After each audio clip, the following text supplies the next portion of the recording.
Bonjour à toutes et à tous, aujourd'hui ça va être un book haul. C'est l'un des derniers, ou même le dernier je pense, aussi gros. Parce qu'après ça va être que des livres manquants dans mes collections, trilogies, sagas, etc. Je m'excuse d'avance pour cette couleur extrêmement rouge de mon visage, tout simplement parce que je viens de rentrer. Nous sommes le 16 octobre et il fait l'été dehors, il fait 25. Je sais plus comment m'habiller. Super chaud et ça va être comme ça. Désolée. Dans un premier temps, je voudrais vous présenter les livres qui sont gratuits, qui ont été trouvés, encore une nouvelle fois. Ils sont en super bon état. Et puis après, on va ouvrir le petit colis ensemble, petit mais très lourd, qui vient de chez Vinted. Regardez-moi l'état de ces bouquins. Nickel. Et puis, 3 anciens. On va commencer par les anciens, tiens. Pierre Klosterman, Le Grand Cirque. Souvenir d'un pilote de chasse français dans la RAF. C'est un livre de bibliothèque qui fait 406 pages. 33 victoires dans la RAF, grand officier de la Légion d'honneur à 30 ans. Cet homme d'action est aussi un écrivain de talent. Un jeune homme risque sa vie tous les jours de 1942 à 1945. Son journal de bord deviendra l'un des grands best-sellers de l'après-guerre. Pierre Klosterman était alors pilote de chasse des forces aériennes françaises libres. C'est sa guerre qu'il nous raconte, l'histoire de garçons enthousiastes venus des 4 coins de la France, occupés pour se battre un homme libre.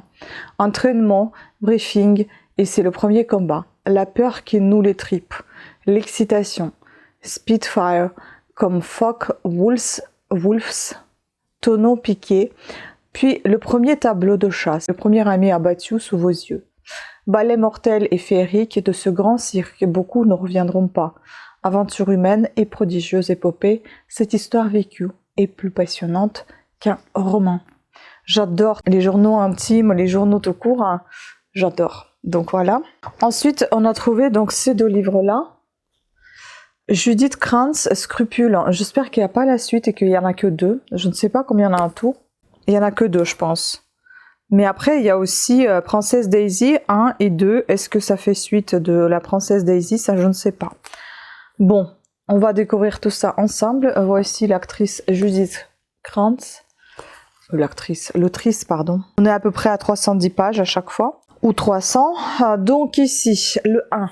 Déjà, Judith Krantz a pris aux États-Unis la tête des best-sellers avec Princess Daisy, déjà publié par J'ai lu. Scrupule, son premier roman, son premier succès a été adapté à la télévision. Donc c'est 2 romans distincts, c'est bien. Sans grâce, rejetée par son entourage, malheureuse, Billy, elle apparente pauvre dans des meilleures familles de Boston. Son séjour d'une année à Paris la métamorphose en jeune femme séduisante.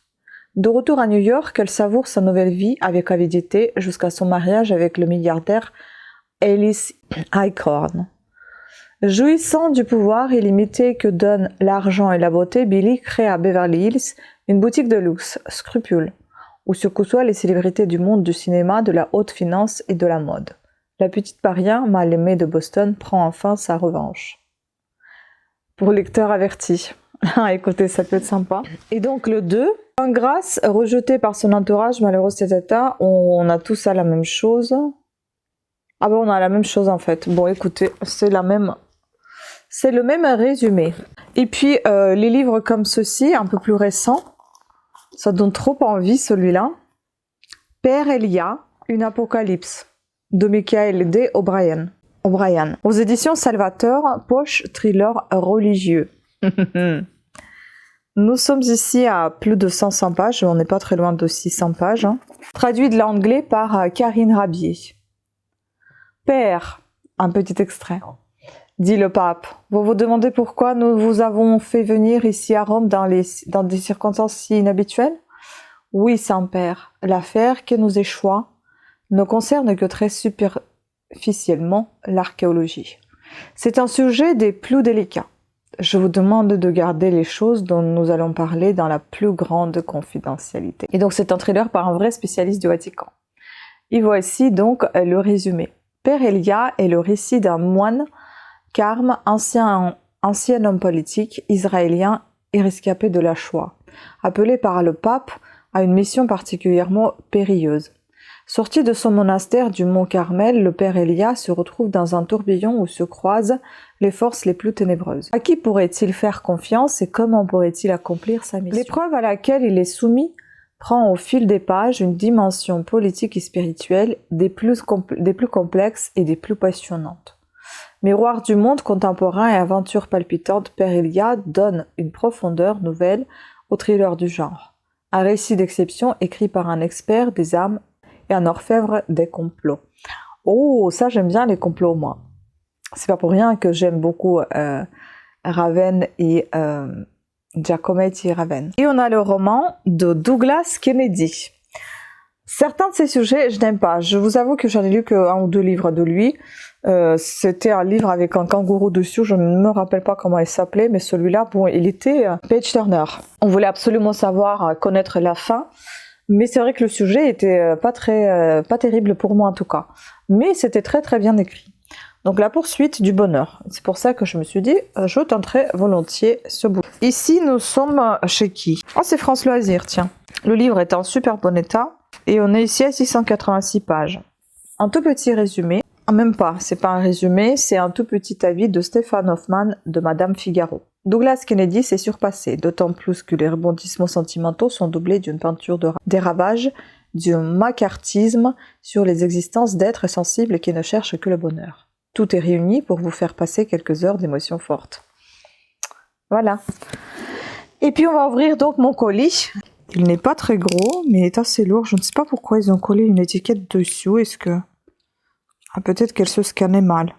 Ah, je sais pas comment tu peux scanner des étiquettes comme ça qui sont complètement nulles. C'est peut-être pour ça que ça a mis du temps. Il est à moitié flou l'étiquette. Il doit y avoir 7 livres dedans normalement. Oh là là, j'ai tellement eu chaud que ça passe pas. Je suis toute rouge. Alors voyons voir. Merci pour votre achat. Cordialement Cécile.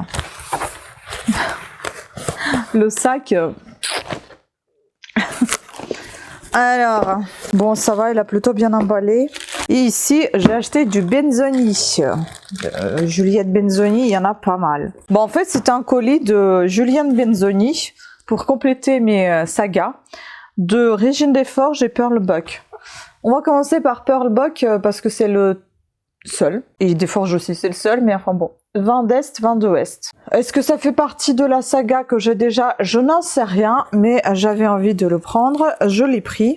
Surtout qu'elle faisait en fait moins 50% à partir de 5 livres achetés, donc pourquoi ne pas en profiter? Donc ici, nous sommes à 240 pages, je crois. Nous sommes aux éditions Livre de poche, avec une tranche colorée. Kawei Lan vient d'être marié, sans le connaître, à un jeune homme de sa race, mais qui revient d'Europe.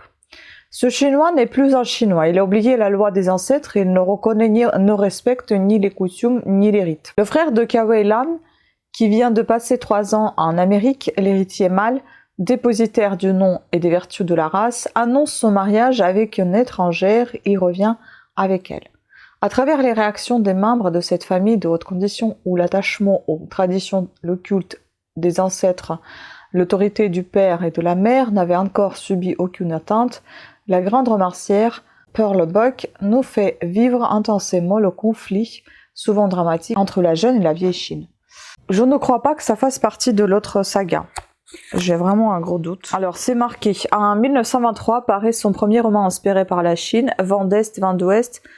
Le prix Pulitzer couronne la terre chinoise qui prolonge 2 volumes. Les fils de Wang Lang et la famille dispersée. Je ne sais pas. Est-ce que ça fait le début des autres? Je comprends pas. Enfin bon, voilà. Donc j'ai celui-là. Ensuite, j'ai pris pour prolonger justement la saga de Régine Desforges, La bicyclette bleue. Je ne comprends pas. À chaque fois, je trouve sur Internet qu'il y a au moins 7 ou 8 livres. Et partout ailleurs, j'entends dire que c'est qu'une trilogie. Mais comment c'est possible qu'à chaque fois, j'ai des dates ici qui prolongent la saga? Donc voilà, un roman chez Ramsay de Noël.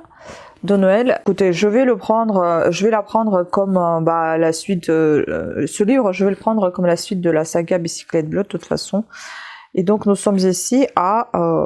Je vais vous montrer tout à l'heure. Je vais me lever. Je vais vous montrer tout ce que j'ai de cette saga.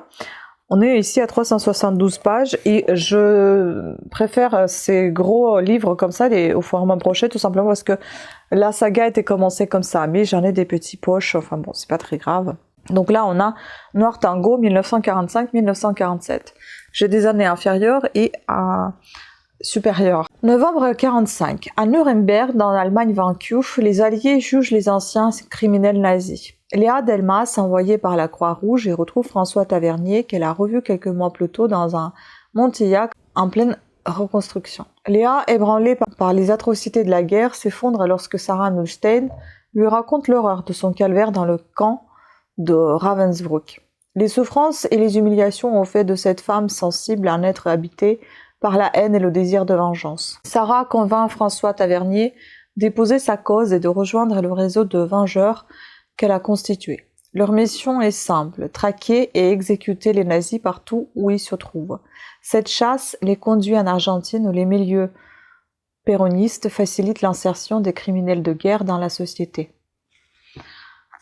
Et donc ici, dans Noir Tango, Regine Desforges redonne vie aux personnages qui nous ont conquis dans sa trilogie La bicyclette bleue pour notre plus grand bonheur. Donc c'est bien la trilogie Bicyclette bleue. Et donc ça fait quoi? Ça fait suite? Enfin, je comprends pas. Regine Desforges est éditeur et écrivain depuis 1989. Elle est présidente de la Société des gens de lettres de France et membre de jury du prix féminin. Et enfin, Juliette Benzoni, j'en ai ici 6 livres. Non, 5 livres. La chimère d'or des Borgia. Édition, je sais pas quoi, VDB. C'est un livre de bibliothèque. Oh, c'est écrit en gros. Hein. Oh la vache!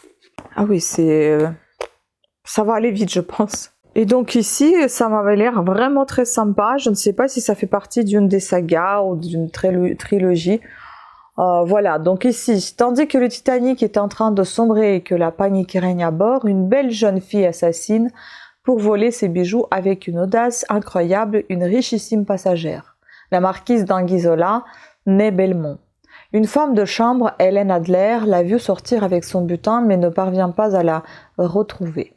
Pas davantage, au retour à New York et pensant que la meurtrière a pu rester parmi les victimes, elle finit par oublier. 20 ans plus tard, à Paris, on vend la collection de joyaux Renaissance de Van Tilden à un Américain fortuné qui vient de se suicider dans son château de Touraine.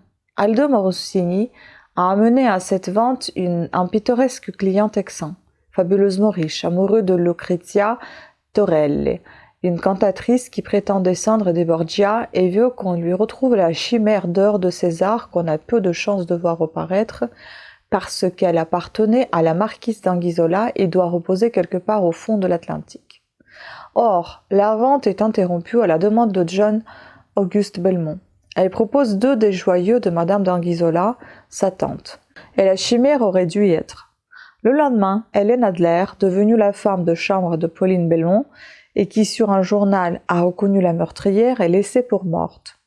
C'est le premier sang d'une aventure dramatique, mais d'autres viendront qui pourraient amener Morosini à sa perte. Waouh! C'est bien mêlé. Hein. Écoutez, ça donne envie de découvrir. Ensuite, nous avons une autre, Juliette Benzoni, La chambre de la reine, secret d'État, et c'est le tome 1. Et je pense que c'est encore en France Loisirs. Je ne sais pas, mais ça se présente comme ça, sous la jaquette. C'est ça, c'est France Loisirs. Le livre, il est en très bon état, un peu taché, mais en très bon état quand même. Donc ici, nous avons pas loin de 420 pages. L'autre, il contenait à un peu plus de 550 pages, je vous ai pas dit. Donc ici, juin 1626, pieds nus, vêtue d'une chemise tachée de sang, une petite fille de 4 ans erre un soir dans la forêt d'Annette en serrant contre elle une poupée. Elle s'appelle Sylvie de Valenne et sa famille vient d'être assassinée, peut-être par ordre du cardinal de Richelieu pour récupérer certaines lettres. Un jeune garçon de 10 ans la recueille et la ramène au château d'Annette. Il s'appelle François de Bourbon-Vendôme, prince de Martigues et il est l'un des petits-fils de Henri IV et de Gabrielle d'Estray. Élevée chez les Vendôme, a perpétuellement un but à la méfiance du roi et de son ministre, Sylvie, à qui l'on a donné un autre nom, voue désormais à son sauveur une tendresse qui deviendra de l'amour. Un amour qui devra attendre longtemps pour être payé de retour, mais qui s'étendra sur leur vie entière, à tous les deux. Devenue fille d'honneur de la reine Anne d'Autriche, au moment où, à force de trahison envers la France, la situation de celle-ci devient dangereuse, mais devenue l'amie de mademoiselle de Hautefort, dont la beauté et l'influence ont fait une véritable puissance. Sylvie va partager, sans le vouloir, le mortel secret de la naissance du futur Louis XIV. On a un avis ici de Le Figaro de Sébastien Le Foll. La romancière se promène dans le passé avec une facilité déconcertante. Aucun détail, aucune anecdote ne lui échappe. Juliette Benzoni tutoie les princes et reçoit les confidences des vieilles pierres. En la lisant, ses lecteurs ont l'impression de vivre à la vie de château. Ah, ça j'adore. Ensuite, j'ai un autre livre d'elle, et cette fois, c'est Les 13 vents. Et il me semble, j'en ai les 13 vents, j'en ai 1, 2, je ne sais pas si j'ai 3. Et là, c'est le 4. Donc, il s'appelle L'Exilé. Et ici, c'est une édition de Grand Livre du Mois, en très bon état général, toujours la tranche un peu salie, 480 pages. Un matin d'été, Elisabeth Tremen disparaît sur une plage normande, laissant à sa famille un mystérieux mot d'adieu. On ne sait rien de l'homme qui l'a entraîné sur les flots, si ce n'est que les deux jeunes gens s'aiment en secret depuis l'enfance. Guillaume, avec l'instinct infaillible d'un père, nourrit pourtant les plus noirs soupçons. Le ravisseur d'Elisabeth pourrait être le fugitif qui recueillit naguère aux 13 ans, la tête couronnée la plus exposée d'Europe, le prince Louis-Charles. Si d'aucuns le disent mort à la prison du Temple, Guillaume, lui, est sûr qu'il a pu s'enfuir outre-Manche. Il s'engage alors dans une course éperdue pour retrouver son héritière. Trop d'intérêts sont en jeu pour que celui-ci ne court un grave danger à vivre près de Louis XVII. Guillaume parviendra-t-il à vaincre les obstacles qui se dressent devant lui? Pacte diabolique proposé par Fouché, foudre d'un Bonaparte en marche vers l'Empire, alliance franco-britannique des chefs royalistes, complot des gens du comte de Provence, mais surtout parviendra-t-il à chasser des 13 vents celle qui monta sa propre fille contre lui, Lorna, sa nièce, sa maîtresse de nuit, prête à tous les chantages pour l'épouser, et par-dessus tout, mère de son futur enfant? L'Exilé est le 4e volume de la saga des 13 vents, après L'intrus, Le voyageur, Le réfugié, tous publiés chez Julliard. Je crois que j'ai Le voyageur et Le réfugié. Est-ce que j'ai L'intrus? Je ne sais pas, il faut que je regarde. Et encore 2 derniers, donc j'ai ici Le boiteux de Varsovie, le tome 1 et 2. Pareil, très bon état, mais la tranche. Donc le tome 1, nous sommes ici à pas loin de 105 pages. L'étoile bleue. Lorsqu'en 1918, après 4 années de guerre, le prince Morosini regagne son palais à Venise, il n'inspire qu'à retrouver l'exquise douceur de sa vie oisive. Ce vœu pieux ne sera pas exaucé. La femme qu'il aimait a disparu. La plupart de ses biens sont hypothéqués. Peu après, il découvre que sa mère a été assassinée et que l'étoile bleue en saphir qui faisait la fierté de la famille depuis plusieurs siècles a été dérobée. Dès lors, il n'a qu'un but, retrouver le joyau et démasquer le meurtrier. Le voilà, à l'orée d'une aventure extraordinaire qui l'entraînera dans le ghetto de Varsovie, les eaux troubles du banditisme et dans le sillage d'une redoutable jeune femme. Et ça, c'est édition Pocket. Pareil, édition Pocket, donc le tome 2, je crois qu'il y en a aussi 4 tomes, un truc comme ça. On est ici à 472 pages, et c'est Le boiteux de Varsovie, donc La rose d'York. Automne 1922. Quelques mois plus tôt, le prince Morosini, expert en joyaux anciens, a été contacté par le mystérieux Simon Aronoff, surnommé le boiteux de Varsovie. Celui-ci lui a confié une mission périlleuse, retrouver 4 pierres précieuses dérobées lors du pillage du temple de Jérusalem. La tradition veut que, regroupées, elles permettent aux enfants d'Israël de retrouver leur terre.